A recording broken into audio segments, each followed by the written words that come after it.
ప్రభువా, మీ వాక్యము పట్ల మీరు మాకు అనుగ్రహించిన వాంఛను బట్టి కృతజ్ఞతాస్తులు చెల్లిస్తూ ఉంటున్నాం.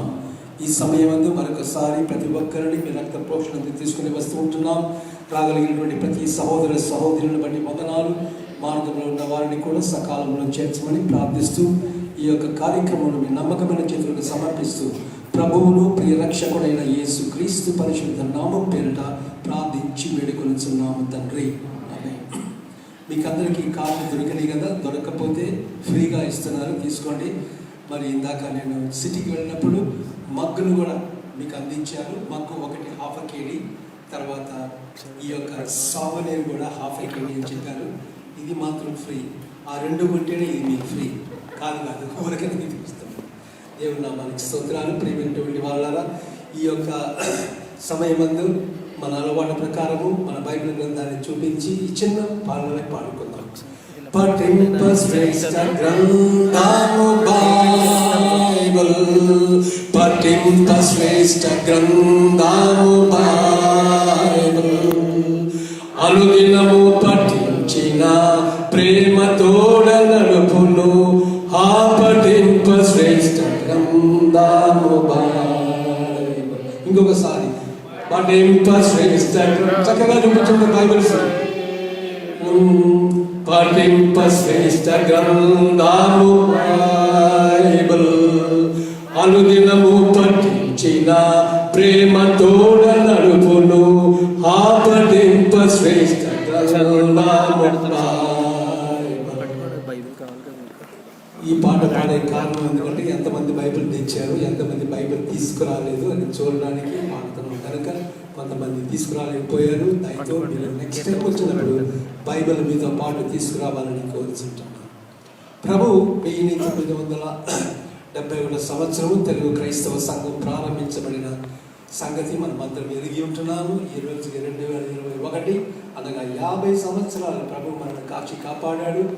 అంకులు వచ్చి 52 సంవత్సరాలు అయింది, నేను వచ్చి 51 సంవత్సరం అయింది. మేము వచ్చిన తర్వాత మరి ప్రార్థన చేసి తెలుగు వారి మధ్య ఒక సాక్ష్యాన్ని లేపాలా అన్నటువంటి ఒక కారణంతో ఈ యొక్క సంఘాన్ని ప్రారంభించాము. అయితే ఈ రోజుల్లో ప్రభు అద్భుతముగా మన సంఘాన్ని అనేక బ్రాంచెస్గా తీర్చిదిద్దులకై ప్రభువుని స్తుతిస్తూ ఉంటున్నాను. స్టార్టింగ్లో 70 మంది మాత్రమే మనం కూడి ఉంటున్నాము. ఆ 70 మందిలో ఎక్కువ మంది కోచి గృహాల్లో పనిచేసేవారు.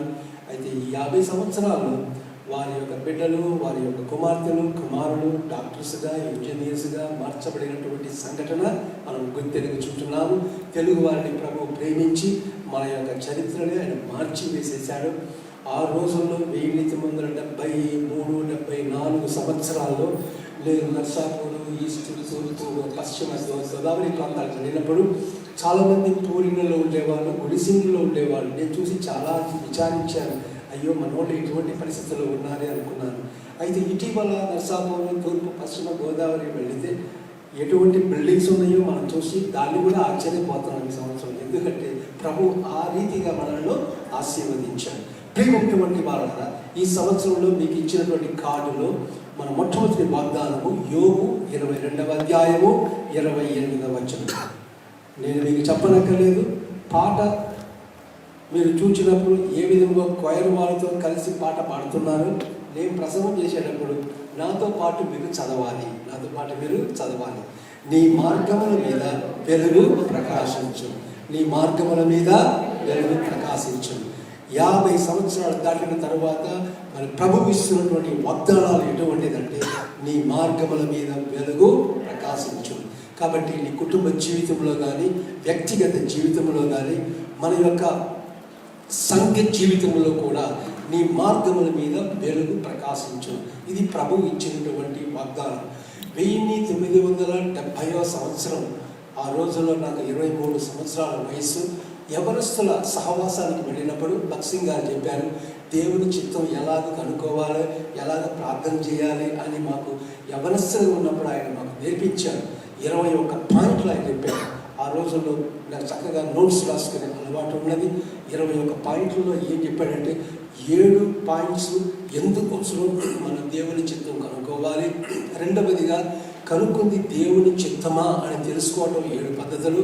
తర్వాత దేవుని చిత్తమును ఎలాగో కనుగొలము, దాని యొక్క ముఖ్యత్వము, ఎలాగో కనుగొనగలము, కనుక్కున్నది దేవుని చిత్తమా కాదా అని ఎలాగో తెలుసుకొనగలము అని 21 పాయింట్లు రాసి నేను రాయవెల్లూరులో ఆ యూత్ క్యాంప్ జరిగింది. దాని తర్వాత కువైట్కి వచ్చాము. ఆ తర్వాత చెన్నైకి వచ్చాను. నేను చెన్నైకి వచ్చిన తర్వాత నాకు ఒక ఆఫర్ వచ్చింది, బాబు కువైట్కి వెళ్తామా అనేసి. ఇప్పుడే నేను రాసుకొని వచ్చాను 21 పాయింట్లు. దేవుని చిత్తం ఎలా కనుక్కోవాలో నేను ఇప్పుడే చెప్పలేను, ప్రార్థన చేస్తానని చెప్పి 18 మాసాలు నేను ప్రార్థన చేశాను. 1969 జనవరి నుండి దాదాపు 1970 సగం వరకు నేను ప్రతిరోజు 6 సార్లు ప్రార్థన చేసేవాడిని. ఇక్కడికి వచ్చిన తర్వాత ముస్లిమ్స్ 5 సార్లు ప్రార్థన చేస్తారని తెలుసుకున్నాను, కానీ అప్పుడు తెలియకుండానే 6 సార్లు 10 నిమిషాలే నేను ప్రార్థన చేసేవాడిని. ఒకే ప్రార్థన, ప్రభువా నేను కువైట్కి పోవడం నీ చిత్తమా కాదా అంతే. ఈ రెండే అడిగినప్పుడు ప్రభు ఒకవేళ దేవుని సేవకుల ద్వారా మనతో మాట్లాడతాడు, లేకపోతే మనం బైబిల్ చదువుతున్నప్పుడు బైబిల్లో మనతో మాట్లాడతాడు, లేకపోతే కళలో కూడా మాట్లాడతాడు.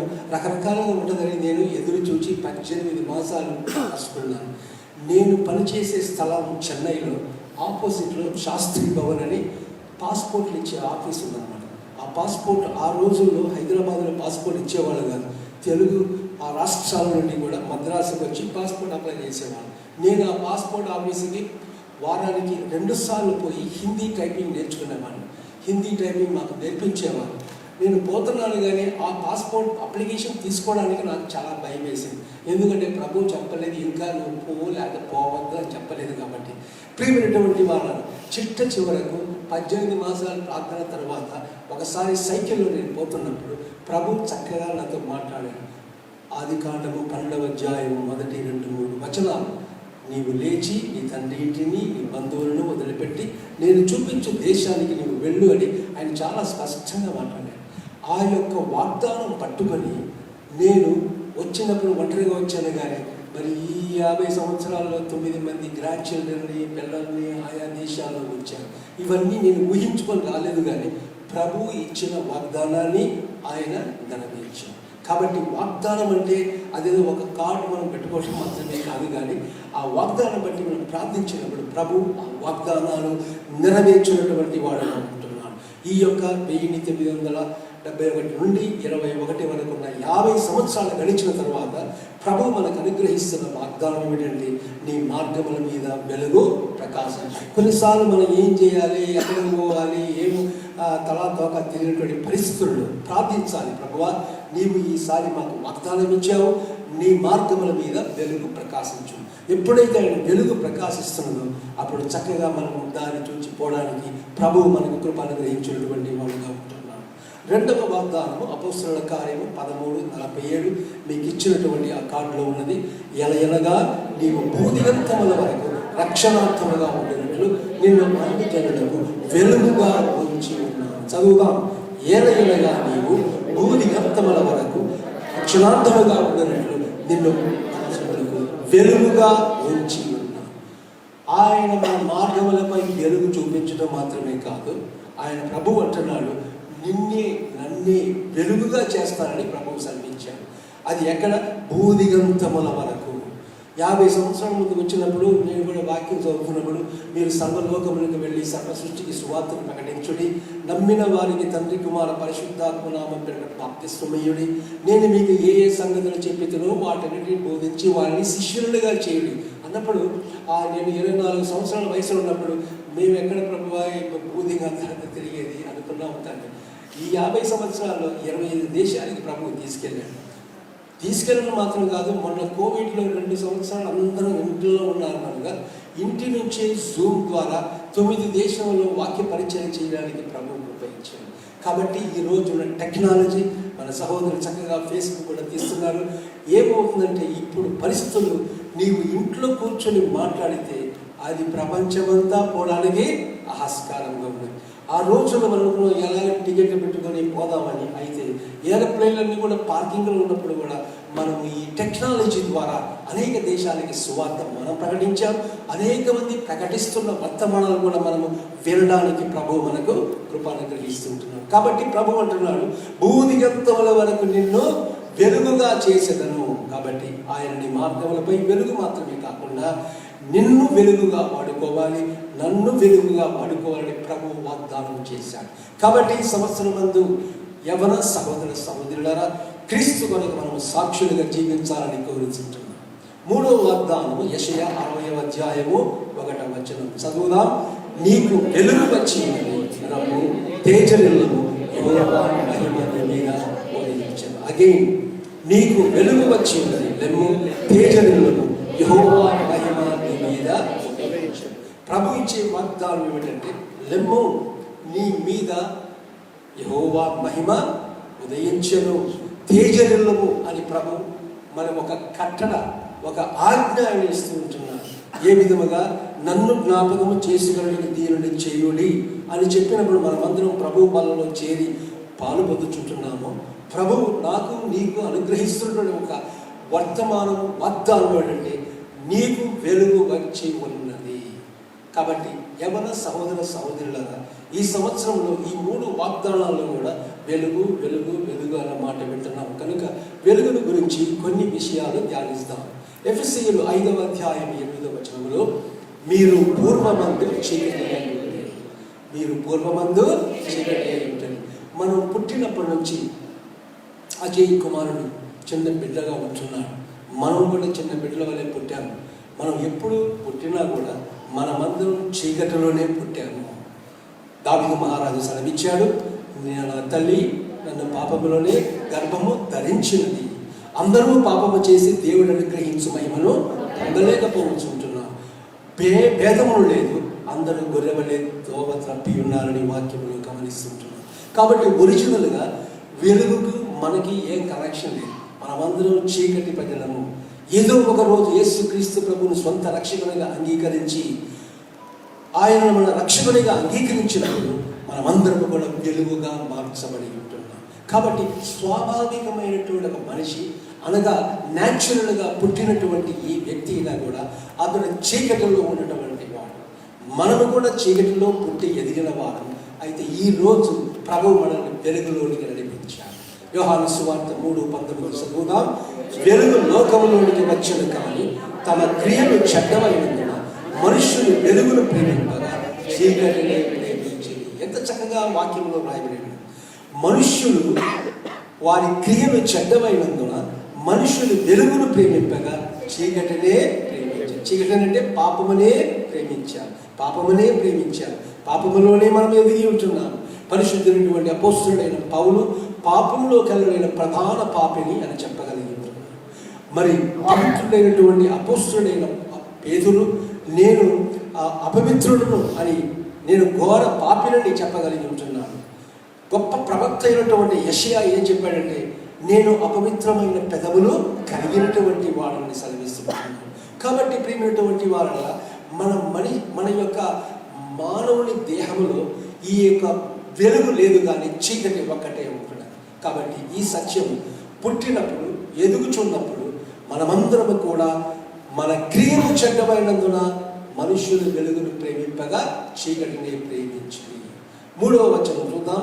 దుష్కార్యము చేయు ప్రతివాడు వెలుగును ద్వేషించి తన క్రియలు దుష్క్రియలుగా కనబడకున్నట్లు వెలుగును తగ్గినాడు. చదువుదాం. దుష్కార్యము చేయు ప్రతివాడు వెలుగును ద్వేషించు తన క్రియలు దుష్క్రియలుగా కనబడకున్నట్లు వెలుగును తగ్గినాడు. యేసు ప్రభు ఈ లోకానికి వచ్చి చెప్పాడు, నేనే లోకమునకు వెలుగై ఉన్నాను. ఆయన దగ్గరికి చాలా మంది రాలేదు. ఎందుకంటే ఆయన దగ్గరకు వస్తే తమ క్రియలు దుష్క్రియలుగా కనబడతారు.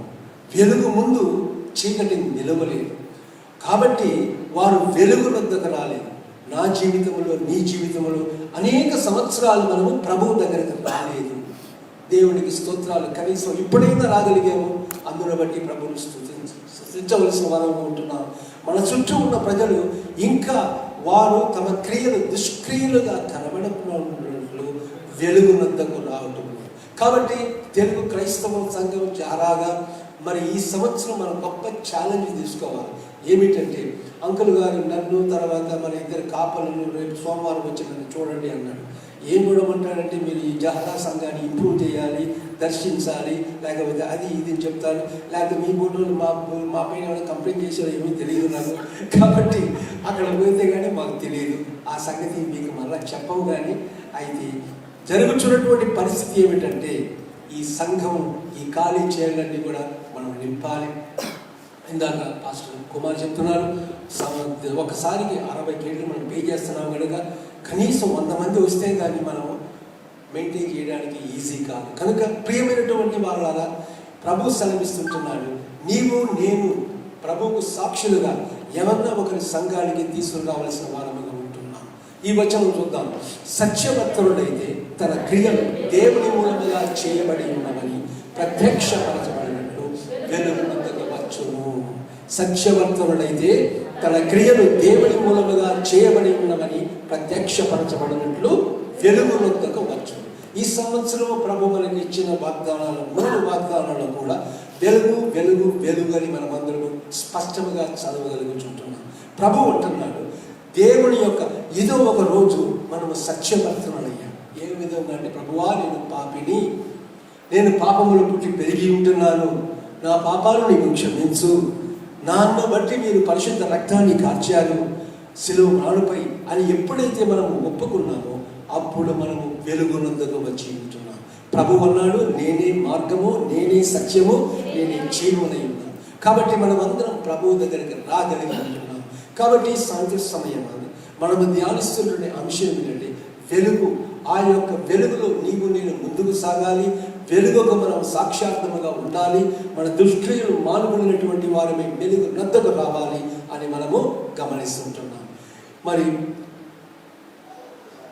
ప్రభువు దగ్గరికి రావాలంటే నీవు నేను కూడా ఆయనను, ఇక్కడ వాక్యంలో చదువుతున్నాము, యెహోవా ఈ మాట సెలవించుచున్నాడు, రండి మన వివాదం తీర్చుకుందాము, మీ పాపములు రక్తము వలె ఎర్రబైనను, హిమము వలె తెల్లబడను, కెంపు వలె ఎర్రబైనను, ఆమె గొర్రె పలుచు వలె తెల్లని బదులు. ప్రియమైనటువంటి వాళ్ళ ఒకనొక దినమందు ప్రభు దగ్గరకు వచ్చి మన పాపాలు మనము ఒప్పుకొని మనమందరము కూడా క్రీస్తు యొక్క పాప క్షమాపణను పొందిన వారముగా ఉండటం బట్టి వెలుగునందుకు వచ్చి ఉంటున్నాము. ఈ రోజు ఇక్కడ కూర్చున్న మనమందరము, ఈ ప్రభు బలలో పాలు పొందుతున్న మనమందరము కూడా వెలుగులోనికి వచ్చాము కనుక వెలుగు బిడ్డల వలె జీవించాలని ప్రభు ఆయన కోరుచుంటున్నాడు. ప్రియమైనటువంటి వాళ్ళ ఎప్పుడైతే క్రీస్తును అంగీకరిస్తుంటున్నాము జరిగే సంగతి ఈ వచనాలను చూద్దాము. మరలా యేసు, నేను లోకములకు వెలుగును, నన్ను వెంబడించు వాడు చీకటిలో నడవక జీవపు వెలుగు కలిగి ఉండరని వారితో చెప్పాను. 2 సార్లు చదవాలి, అప్పుడే నాకు తృప్తిగా ఉండదు. మరలా యేసు, నేను లోకములకు వెలుగును, నన్ను వెంబడించు వాడు చీకటిలో నడవక జీవపు వెలుగు కలిగి ఉండరని వారితో చెప్పాను. సమరయ స్త్రీని గురించి మనం అందరికీ తెలుసు. ఆమె చీకటిలో బ్రతికినటువంటి ఒక స్త్రీ. ఎప్పుడైతే వెలుగునందుకు వచ్చిందో, ఎప్పుడైతే యేసుక్రీస్తు ప్రభు దగ్గరికి వచ్చినదో ఆమెలో జీవపు వెలుగు కలిగి జీవపు ఓటలు వచ్చి గ్రామానంతా కూడా ప్రభు యొద్దకు తీసుకుని వచ్చిన సంఘటన మనం గుర్తెరుగుచుంటున్నాం. కాబట్టి ప్రియమైనటువంటి సహోదర సహోదరులారా, మనకు ప్రభువు ఇచ్చిన ప్రాముఖ్యమైనటువంటి పరిచర్య ఏమిటంటే ఆయన కొరకు జీవపు వెలుగు కలిగి ఉండాలి. ఎందుకంటే మనం ఆయన యొద్దకు వచ్చాము, ఆయనను వెంబడిస్తున్నాము కనుక ఆయన కొరకు మనము సాక్షులుగా జీవించాలి. కాబట్టి యేసుక్రీస్తు ప్రభు మనకు వెలుగుగా మార్చబడి ఉంటున్నాడు. ఆయన చెప్పినటువంటి మరొక మాట మత్తయి సువార్త 5:14, మీరు లోకములకు వెలుగై ఉన్నారు, కొండ మీద నుండి పట్టణము వెలుగై ఉన్నారు. మీరు లోకములకు వెలుగై ఉన్నారు, కొండ మీద నుండి పట్టణము వెలుగై ఉన్నారు. ప్రియమైనటువంటి వాళ్ళ జహరాలో ప్రభు నిన్ను నన్ను వెలుగుగా ఆయన ఉంచాడు. అది ఎక్కడంటే కొండ మీద నుండి పట్టణము వెలుగై ఉన్నది. చెన్నైలో ఒక స్థలం ఉంది, దానికి ఏమంటారంటే అరవలో 1000 విளக்கு అంటారు, అంటే 1000 దీపాలు అంటారు. నేను చిన్నప్పుడు మా డాడీని అడిగాను, అక్కడ 1000 దీపాలు ఉంటాయా అంటే 1000 దీపాలు ఉండవు కదా, ఒకే ఒక దీపం చాలా పొడుగ్గా ఎత్తుగా పెట్టారు. ఆ దీపపు వెలుగులో 60 సంవత్సరాల ముందు సంగతి చెప్తున్నాను. ఆ దీపపు వెలుగులో 1000 మంది అడ్డపోయి ఇటు వచ్చేవాళ్ళు. ఆ వెలుగులో 1000 మంది వచ్చిపోయేవాడు. కాబట్టి 1000 దీపాలు కాబట్టి చెన్నై ఎప్పుడైనా వచ్చినప్పుడు 1000 లైట్స్ తీసుకెళ్తారు. అక్కడ 1000 లైట్స్ లేవు, కానీ ఒక్క లైట్ ఆ రోజుల్లో ఆ ఒక్క లైట్ వెలుగులో ప్రభు అంటున్నాడు, మీరు కూడా కొండ మీద నుండి పట్టణము మరుగై ఉన్నది. నిన్ను బట్టి 100 మందికి నువ్వు 100 లైక్స్ కావాలి, 1000 లైక్స్ కావాలి, ల్యాక్స్కి మనం లైట్గా ఉండాలని ప్రభు కోరుచుంటున్నాడు. ఈ సంవత్సరంలో ప్రభు వెలుగు వెలుగు వెలుగు అనేటువంటి వాగ్దానాన్ని మనకందరికీ ఆ చక్కటి కార్డులు అందించారు. కాబట్టి ప్రియమైనటువంటి వాళ్ళ మనము కొంచెం కింద దీపము వెలిగించి కొంచెం కింద మంచం కింద పెట్టిన కానీ దీప స్తంభంపై పెట్టి అందరికీ వెలిగించులాగా మనము దీపాన్ని ఎత్తైన స్థలంలో పెడుతుంటున్నాం. కాబట్టి నీవు క్రీస్తును అంగీకరించావు కాబట్టి, వెలుగైనటువంటి క్రీస్తు యందు వచ్చావు కాబట్టి నిన్ను నన్ను ఆయన వెలుగుగా చేశాడని జ్ఞాపకం చేస్తూ ఉంటున్నాం. మరొక వచనం, మరలా యేసు నేను లోకమునకు వెలుగును, నన్ను వెంబడించువాడు చీకటిలో నడవక జీవకు వెలుగు కలిగి ఉండనని వారితో చెప్పాను. నేను లోకమునకు వెలుగును, నన్ను వెంబడించువాడు చీకటిలో నడవక జీవపు వెలుగు కలిగి ఉండనని వారితో చెప్పాను. మనమందరము క్రీస్తుని వెంబడించినటువంటి వారు. అంతకుముందు సాతాన్ని వెంబడించాము, చీకటిలో బ్రతికాము. అయితే ప్రభువు ఈ రోజుల్లో ఆయనతో వెంబడించడానికి ప్రభువు మన కృప అనుగ్రహించాడు కనుక మనము జీవపు వెలుగు కలిగి అనేక మందికి రక్షణ సువార్తను ప్రకటించడానికి, అనేక మంది రక్షణ కనుక ప్రార్థించడానికి మనం కృషి చేయవలసిన వారుగా ఉంటున్నామని ఈ సంవత్సరంలో ప్రభువు మనకు గొప్ప వాగ్దానాలు అనుగ్రహించి ఉంటున్నాడు. మొదటి తెస్సలోనికీయులు 5:5, మీరందరూ వెలుగు సంబంధులు, పగటి సంబంధులై ఉన్నారు. మనము రాత్రి వారము కాము, చీకటి వారము కాము. కొంతమంది చదవట్లేదు, అందరూ చదవాలి. మాస్క్ తీసేసేది బాగా తెలుస్తున్నారు, చదువుతున్నారా లేదా అనేసి. మీరందరూ వెలుగు సంబంధులు, పగటి సంబంధులై ఉన్నారు. మనము రాత్రి వారము కాము, చీకటి వారము కాము. ప్రియమైన సహోదర సహోదరులారా, మనము రాత్రి వారము కాము, చీకటి వారము కాము, వెలుగు సంబంధమై ఉంటున్నాం. కాబట్టి నూతన సంవత్సరంలో ప్రభువు నేను కానీ నీవు కానీ మనమందరము కూడా వెలుగు సంబంధులుగా జీవించాలని ఆయన కోరుచుంటున్నాడు. బాప్తిస్మిచ్చి యోహాను గురించి ఇక్కడ రాయబడింది, చదువుదాం.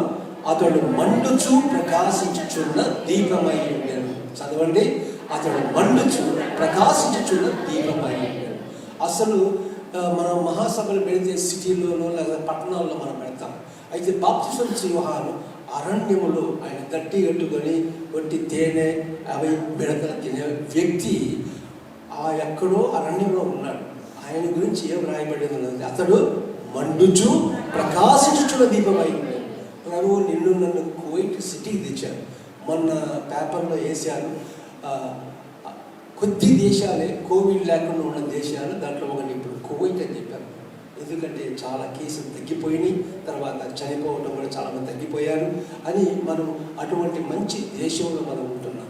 ఇండియాలో ఎట్లా ఉందో పరిస్థితి మనకు అందరికీ తెలుసు. అయితే ప్రభు మనల్ని ఇక్కడికి తీసుకుని వచ్చాం. ఎందుకంటే మండుచు ప్రకాశించుచున్న దీపముగా ఉండాలి. మండుచు మండాలి, ప్రభు కొరకు ఎప్పుడు మండాలి, అనగా తహతహలాడాలి.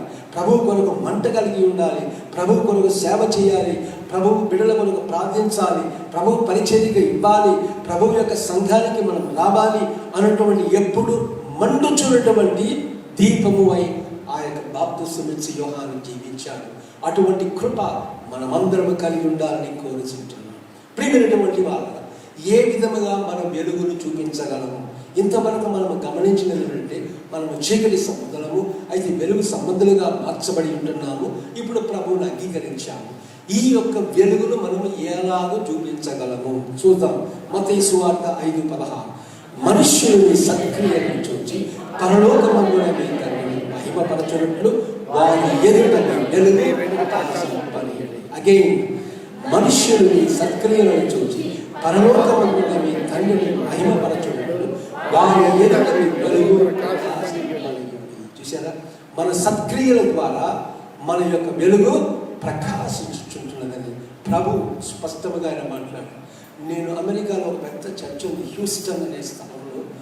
జోవెల్ ఆస్టిన్ అని ఆయనకి సంఘ కావాలి. నేను జోహన్నా కూడా వెళ్ళాను. వేల కొలది మంది కూర్చున్నారు. మొన్న ఆయన మెసేజ్ యూట్యూబ్లో వింటున్నప్పుడు ఆయన ఏం చెప్పాడంటే, మనము ప్రతిరోజు సత్క్రియలు చేయాలి. ఏమన్నాడు? ప్రతిరోజు సత్క్రియలు చేయాలి.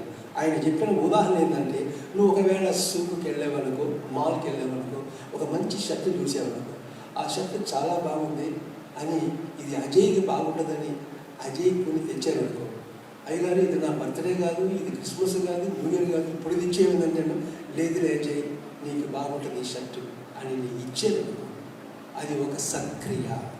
అది ఒక సత్క్రియ. ఆయన ఏం చెప్పాడంటే, ప్రతిరోజు మనం సత్క్రియ చేయాలంటే, ఏదో ఒకటి చిన్నదో పెద్దదో మనం చేయాలి.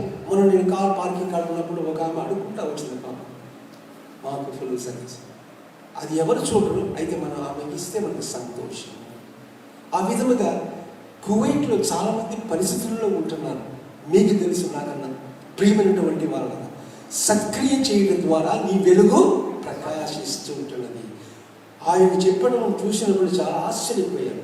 నాకే అది పాఠం ఏంటంటే, ప్రతిరోజు ఎవరికి మనం సహాయం చేద్దాం, ఎవరికి మంచి చేద్దాం, ఎవరికి ఏ విధముగా మనము ఆశీర్వాదకరంగా ఉందామని చేసినప్పుడు ఏమవుతుందంటే మనం వెలుగు ప్రకాశిస్తూ ఉంటున్నది. తరువాత మనకు కంట తెలిసినటువంటి వచనము, నీ వాక్యము నా పాదములకు దీపమును, నా త్రోవకు వెలుగునై ఉన్నది.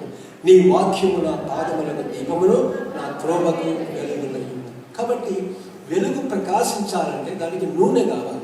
వెలుగు ప్రకాశించాలంటే నూనె కావాలి. ఆ నూనె ఇక్కడ దావీదు మహారాజు సెలవిస్తుంటున్నాడు, నీ వాక్యము నా పాదములకు దీపము, నా త్రోవకు వెలుగునై ఉన్నది. ప్రియమైనటువంటి వాళ్ళారా, ఈ యొక్క వెలుగు వాక్యము ద్వారా ఉదయం కూడా మనం చూసాము. వాక్యము నుండి ఉదక స్నానము ద్వారా మనము పరిశుద్ధపరచబడుచుంటున్నాం. వాక్యమే మనకు దీపము, మన త్రోవకు వెలుగునై ఉన్నది.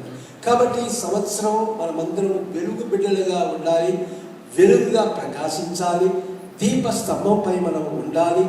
రాత్రి బిడ్డలము కాదు, మనము పగటివారము అని అనేక వచనాల ద్వారా మనం జ్ఞాపకం చేయబడి ఉంటున్నాం. కాబట్టి అటువంటి కృప ఈ సంవత్సరం, ఈ వాగ్దానాలు మీ బైబిల్లో కానీ లేకపోతే ఎక్కడైనా పెట్టుకొని చూసి చదువుతూ, ప్రభువా నన్ను నీ వెలుగుగా చేయతండి, ప్రకాశమానముగా చేయనని ప్రార్థించవలసిన వారు చదువుదాం. నీ వాక్యములు వెల్లడి చూడని వెలుగు కలుగును, అవి తెలివి లేని వారికి తెలివి కలిగించు. నీ వాక్యములు వెల్లడి చూడని వెలుగు కలుగును, అవి తెలివి లేని వారికి తెలివి కలిగించు. ప్రియమైనటువంటి వారు, కొంతమంది చదువుకున్న వాళ్ళు అనేక దేశాలకు వెళ్ళి ప్రసంగాలు చేస్తున్నారు. కొంతమందికి ఇంగ్లీషే తెలియదు వాళ్ళకి, అయినా కూడా తెలుగు వాళ్ళు కొన్ని దేశాలకు వెళ్ళినప్పుడు నా బోటోళ్ళు తెలుగు నుంచి ఇంగ్లీష్ ట్రాన్స్లేట్ చేసేదానికి ఉపయోగించుకొని వాళ్ళు పరిచర్య చేస్తున్నారు. అంత తెలివి వాళ్ళకి వచ్చింది ఫారిన్ కంట్రీస్కి పోయేది మహా కష్టం.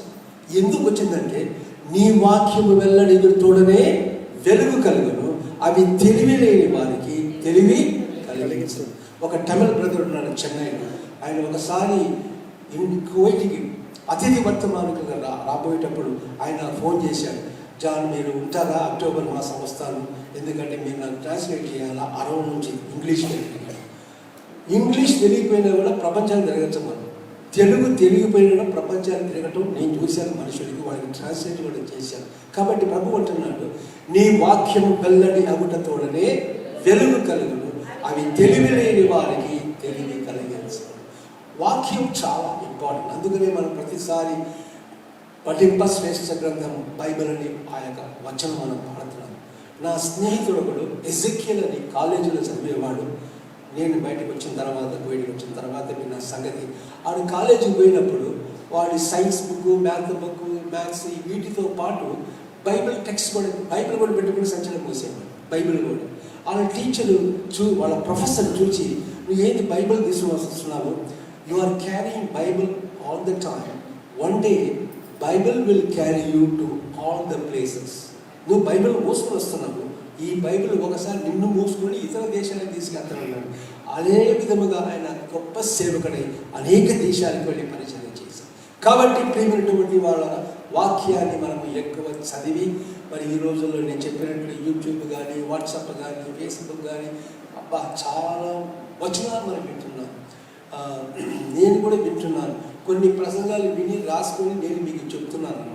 మీరు కూడా వింటే తెలుసుకోగా ఆయన అక్కడి నుంచి చేస్తున్నాను మెసేజ్ అండి. అయితే మీరు చదవకపోతే నాకు ఫ్రీ అనమాట. ప్రియమైనటువంటి వాళ్ళ వాక్యం, మరి ముఖ్యంగా నమ్మితే నమ్మండి, కొంతమంది పురుషుల కన్నా స్త్రీలు చక్కగా మాట్లాడతారు. నిజం, మిమ్మల్ని బాగుండడానికి ఇష్టపడలేదు, వాస్తవం. ఎందుకంటే ఎవరి భక్తి వాళ్ళకి అన్నమాట, ఎవరి భక్తి వాళ్ళకి. వాక్యము వెల్లడేమిట తోడని తెలివి లేని వారికి తెలివి అనుగ్రహించను. సరే, ఈ వచనం చూద్దాం. రాత్రి చాలా గడిచి పగలు సమీపంగా ఉన్నది కనుక మనం అంధకార క్రియలు విసర్జించి యుద్ధోపకరణములను ధరించుకుందాము.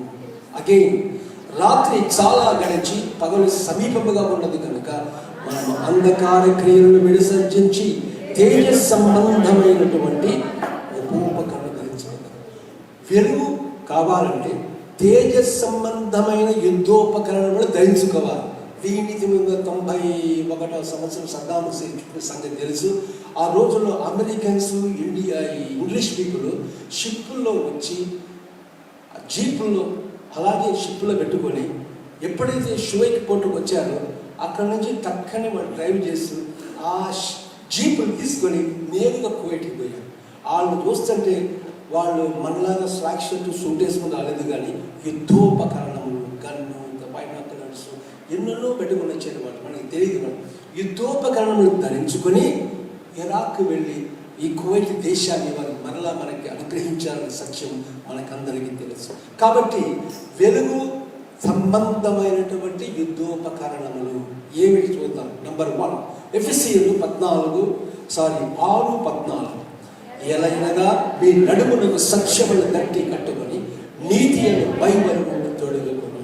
సత్యము, నీతి, యుద్ధోపకరణములు 6-7 యుద్ధోపకరణాలు ఎఫెసీ 6వ అధ్యాయంలో మనం చదువుతుంటున్నాము. ఒకటేమిటంటే సత్యము. సత్యం. ఈ రోజుల్లో అసత్యం చాలా ఉంది. చాలామంది కారు కంపెనీలో పనిచేస్తున్నారు. నీకు స్పేర్ పార్ట్స్ కావాలంటే ఇంత తవి అసలీ ఒక నకిలీ అంటున్నారు. అర్థం ఉందా?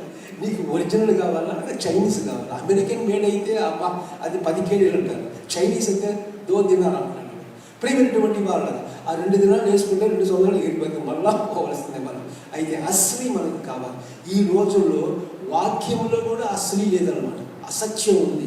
రకరకాలుగా బోధిస్తున్నారు. కాబట్టి మనం తెలుసుకోవాలి. సత్యము, ప్రభు అన్నాడు, నేనే మార్గము, నేనే సత్యము, నేనే జీవము. కాబట్టి మేము మగవారు ప్రతిసారి బెల్ట్ వేసుకొని బయటకు వస్తుంటున్నాం.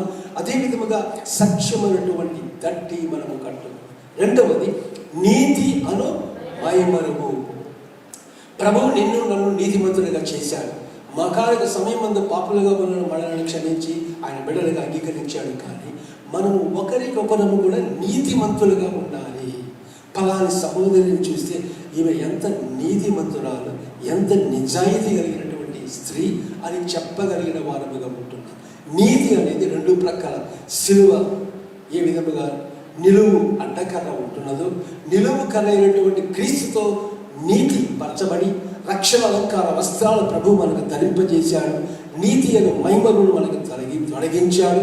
అయితే ఒకరికొకరము కూడా ఫలానా ఆమె నీతిమంతురాలు కాదు, ఫలాని వ్యక్తి అన్యాయస్తుడు లేక లంచగొడ్డు అని రకరకాల పేర్లు మనకు వద్దు. కానీ యుద్ధోపకరణములు, తేజ సంబంధమైన యుద్ధోపకరణములు అంటే నంబర్ 1 సత్యము. అసత్యమైన దాన్ని మనము చూడము. ఆ రోజుల్లో అపోస్తలులు బోధించినప్పుడు బెరయలో ఉన్న విశ్వాసులు ఆ ప్రసంగాన్ని విని ఇంటికి పోయి లేఖనములు అలాగే చెప్పుచున్నదాన్ని పౌలు చెప్పిన దాన్నే పరీక్షించారు. గొప్ప దేవుని సేవకుడు చెప్పిందే కరెక్టా రాంగా అని బెరయలో ఉన్న విశ్వాసులు చూశారు. కనుక ఇప్పుడు నేను నీవు మాట్లాడినప్పుడు మనం ఎంతో జాగ్రత్త కలిగి సత్యమా అని తెలుసుకోవాలి, నీతి కలిగి ఉండాలి. మూడవది చదువుదాం. పాదములకు సమాధాన సువార్త వలన సిద్ధ మనసు తోడుకొని నిలబడి. మనం ఉదయం చూశాము. ఉదయం ఏమనుకున్నామంటే మనము ఒకరితో ఒకరు సమాధానం కలిగి, క్రీస్తు ప్రభువుతో మనకు సమాధానం కలిగింది. అందును బట్టి ఆయన బిడ్డలుగా మార్చబడి ఉంటున్నాం. అయితే ఒకరితో ఒకరు సమాధానము.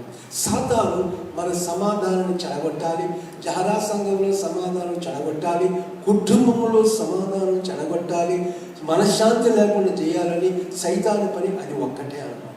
అయితే క్రీస్తు బిడ్డలమైనటువంటి మనము సమాధానము కాపాడుకున్నది. యేసుక్రీస్తు ప్రభు ఒక్కసారి లేచినప్పుడు 10 చోట్ల ఆయన కనబడ్డాడు. 10 చోట్ల కనబడినప్పుడు ఒక్కసారి వాళ్ళందరూ తలుపు మూసుకున్నప్పుడు ఈయన లోపలికి వెళ్ళి సలాం అలైకుం అని, సమాధానము కలుగునుగాక. సమాధానం అంటే సమాధానమును కాపాడుకోవడం ద్వారా వెలుగు వలె మనం ప్రకాశించనయ్యుంటున్నాం. మనం కొట్టుకుంటున్నాం అనుకో, చూసేవాళ్ళు వీళ్ళు చీకటి సంబంధాలు అంటారా, వెలుగు సంబంధాలు అంటారా. కాబట్టి సమాధానం అనే బంధము కలిగి. మూడవది విశ్వాసం. చదువుగా ఇవన్నీ కాక విశ్వాసమును డాలు పట్టుకుని దానితో దుష్టుని యొక్క అగ్నిబాణములన్నింటినీ ఆర్పుటకు శక్తి ఉంది. విశ్వాసం అనేది చాలా ఇంపార్టెంట్. ఏమిటంటే అబ్రహామును ఊరనే దేశము నుండి నేను చూపించే దేశానికి వెళ్ళన్నాడు, కానీ ఆ రోజుల్లో మనకి ఈ మ్యాప్ లేదు, లేకపోతే లొకేషన్ లేదు, ఏమీ లేదు. ఆయన పంపించినప్పుడు విశ్వాసంతో ముందుకు సాగాను. కాబట్టి కొన్నిసార్లు కష్టాల్లో, క్లిష్ట పరిస్థితుల్లో నేను పోవలసి వచ్చినప్పుడు విశ్వాసంతో ప్రభు మనకు అనుగ్రహిస్తాడు అన్నటువంటి ఒక విశ్వాసము, అది ఒక యుద్ధోపకరణము. ఆ విశ్వాసం లేకపోతే వెలుగు సంబంధాలుగా మనం ఉండలేమని జ్ఞాపకం చేయబడుతున్నాం. తరువాత మరియు రక్షణ అనే శిరస్త్రాణమును, దేవుని వాక్యమును, ఆత్మ ఖడ్గమును ధరించును. శిరస్త్రాణం ఈ రోజుల్లో తలబాతు వాళ్ళు మోటార్ బైకులు పోతున్నప్పుడు చూస్తున్న అందరూ కూడా శిరస్త్రాణం వేసుకుంటారు. ఎందుకంటే తల చాలా ముఖ్యం. చేతికి కాలికి దెబ్బ తగిలినా పర్వాలేదు, కానీ తలకి తగిలితే చాలా డేంజర్ అని చెప్పి అందరూ హెల్మెట్ వాడుతున్నారు. అదే విధముగా క్రైస్తవ విశ్వాసులుగా మనము హెల్మెట్ కలగాలి. ఎందుకంటే మన మైండ్ ఉంది, ఈ మైండ్ అలాగా ప్రపంచమంతా తిరుగుతుంది. మనం ఇక్కడ కూర్చున్నామే కానీ సకినటి పిల్లలు ఫ్యామిలీ ఎలా ఉంది, ఆమె పోయిందని, ఇక్కడ ఎట్ట ఉందని ఇదే మనం గమనించలేము. అందులో ఈ రోజులు మాస్క్ కొనేసుకుంటున్నాం కాబట్టి అస్సలు కనిపెట్టలేము అన్నమాట. కాబట్టి ప్రియమైనటువంటి వాళ్ళ శిరస్త్రాణము అనగా నీ మెదడు, నా మెదడు క్రీస్తు యేసులకు కలిగిన మనస్సు మీరే కలిగి ఉండేది ప్రభువు సెలవిచ్చారు. కాబట్టి ఆ యొక్క తలంపులు కూడా ప్రభువు సన్నిధికి మనము తీసుకుని రావాలి. తర్వాత ఆత్మ ఖడ్గమును, దేవుని వాక్యమును, ఆత్మ ఖడ్గమును ధరించుకుని మనమందరము కూడా దేవుని వాక్యాన్ని కలిగి ఉండాలి. ప్రేమైనటువంటి వాళ్ళారా, వాక్యం రెండంచుల వాడిగల ఖడ్గం. నీతో మాట్లాడుతున్నాను కానీ వెలుగుగా ఉండండి, వెలుగుగా ఉండాలనేది ప్రభు నాతో కూడా మాట్లాడతాను. నీ సంగతి ఏది నువ్వు చూసుకో, నీ వెలుగు నువ్వు ఎట్లా ప్రకాశిస్తున్నావు, నువ్వు దీపస్తంభం పైన ఉన్నావా, లేకపోతే ఇంకా చీకటి సంబంధంగా ఉంటున్నావా అని ప్రభు నాతో కూడా మాట్లాడచ్చు. ప్రసంగికుడు ప్రసంగం వినే వాళ్ళకి రెండంచులు వాడిగల ఖడ్గమని దానిని మనము ధరించాలి. తరువాత చివరిదిగా ప్రార్థనలు, ఆత్మ వలన ప్రతి సమయమందును ప్రతి విధమైన ప్రార్థన విజ్ఞాపనలు చెల్లించు. ఆ విషయమై సమస్త పరిశుద్ధుల నిమిత్తం పూర్ణ మనసుతో పట్టుదలతో విజ్ఞాపన చేయండి. ప్రార్థన విజ్ఞాపనము కూడా యుద్ధోపకరణము. ఉదయాన్నే లేచి మనం డ్యూటీకి పోకముందు లేకపోతే సమయం ఉన్నప్పుడు ప్రార్థించవలసిన వారముగా ఉంటున్నాము, విజ్ఞాపనలు చేయవలసిన వారముగా ఉంటున్నాము. అంత మాత్రమే కాకుండా నేను ఈ యుద్ధోపకరణములు ధరించుకొని ముందుకు సాగాలి. చివరి వచనం చదువుదాం. అపోస్తలుల కార్యం 26:18. వారు చీకటిలో నుండి వెలుగులోనికి, సాతాన అధికారము నుండి దేవుని వైపుకు తిరిగి వారి కన్నులు తెరచుటకై నేను నిన్ను వారి యొద్దకు పంపెదను. వారి కన్నులు తెరచుటకు ఈ యుగ సంబంధమైనటువంటి దేవత అనేకులకు గుళ్ళితనము కలుగజేశాను. అటువంటి వారి యొక్క కన్నులు తెరవడానికి వెలుగులోనికి వచ్చినటువంటి నిన్ను నన్ను ప్రభువు వాడుకోవాలని కోరుచుంటున్నాడు. కనుక ప్రియమైనటువంటి తెలుగు క్రైస్తవ సంఘ చారాలో ఉన్న మనమందరము కూడా అనేక మంది కన్నులు తెరవడానికి ముందుకు సాగవలసిన వారము ఉంటున్నాం. అట్టి జనము మధ్యను మీరు జీవవాక్యమును చేతపట్టుకుని లోకమంది జ్యోతుల వలె కనబడుచున్నారు. క్రీస్తు దినమున నాకు అతిశయ కారణము కలదు. చదువుగా ముఖ్యమైన వచనం. అట్టి జనము మధ్యలో మీరు జీవవాక్యమును చేతపట్టుకుని లోకమందు జ్యోతుల వలె కనబడుచున్నారు. క్రీస్తు దినమున నాకు అతిశయ. పరిశుద్ధులు పౌలు చెప్తున్నారంటే, నా పరిచర్య వల్ల మీరు రక్షించబడ్డారు, నా పరిచర్య వల్ల మీరు దేవుని కనుగొన్నారు, మీరు రక్షించబడి లోకములకు జ్యోతులుగా ఉంటున్నారు. ఆ రెండవ రాకడలో మీరే నాకు అతిశయ కారణము. ప్రభువా, ఎంతమంది నిన్ను వెలుగులోనికి తెచ్చారు, చీకటిలో నుంచి వెలుగులోనికి నడిపించారు, మీరే నాకు అతిశయ కారణం. గుర్రముల యందు లేకపోతే పొలాల యందు లేకపోతే డబ్బందు మనం అతిశయించడం కాదు, కానీ రేపు పరలోకానికి వెళ్ళినప్పుడు నీకు నాకు అతిశయ కారణం ఏంటంటే, ఇంతమందిని నేను రక్షించాను, ఇంతమందిని మీ సన్నిధిని తీసుకొని వచ్చాను. కాబట్టి అటువంటి కృప ప్రభు మనకి అందరికీ కలగాలి. చివరి వచనం క్షమించండి, 2 నేను చెప్పేస్తాను. అయితే ఆయన వెలుగులో ఉన్న ప్రకారము మనము వెలుగులో నడిచేలా మనము అన్యోన్య సహవాసం కలవాలమై ఉంటాము. చదువుదాం. అయితే ఆయన వెలుగులో ఉన్న ప్రకారము మనమును వెలుగులో నడిచేలా మనము అన్యోన్య సహవాసం కలవాలమై. నేను చీకటిలో ఉన్నాను, స్టీఫెన్ వెలుగులో ఉన్నాడు. ఆయన వెలుగు, నేను చీకటి అయితే మాకు సహవాసం ఎలా ఉంటుంది? నేను సినిమాలకు పోవాలా, లేకపోతే నేను అటు తిరగాలా ఇటు తిరగాలని నేను అనుకుంటాను. ఆయన నేను గుడికి పోవాలా, లేకపోతే దేవుడి పరిచయం చేయాలని ఆయన ఆశిస్తున్నాను. చీకటికి వెలుగుకి ఎప్పుడు సహవాసం లేదు. అయితే మనమందరము వెలుగులో ఉన్నట్లయితే వెలుగులో నడచిన వల్ల మనము అన్యోన్య సహవాసము కలిగి ఉన్నాము. కాబట్టి తెలుగు క్రైస్తవ సంఘం జహరాలో మనమందరము కూడా అన్యోన్య సహవాసము కలిగి ప్రభు సేవలో ముందుకు సాగడానికి ఆయన కృప మనకందరికీ దయచేయుగాక. అహ్మదీలో ఈరోజు 43వ వార్షికోత్సవం. నన్ను అక్కడ రమ్మన్నారు కాబట్టి నేను వెళ్తున్నాను. ఆయన ఉన్నారు. దేవుని నామానికి స్తోత్రం.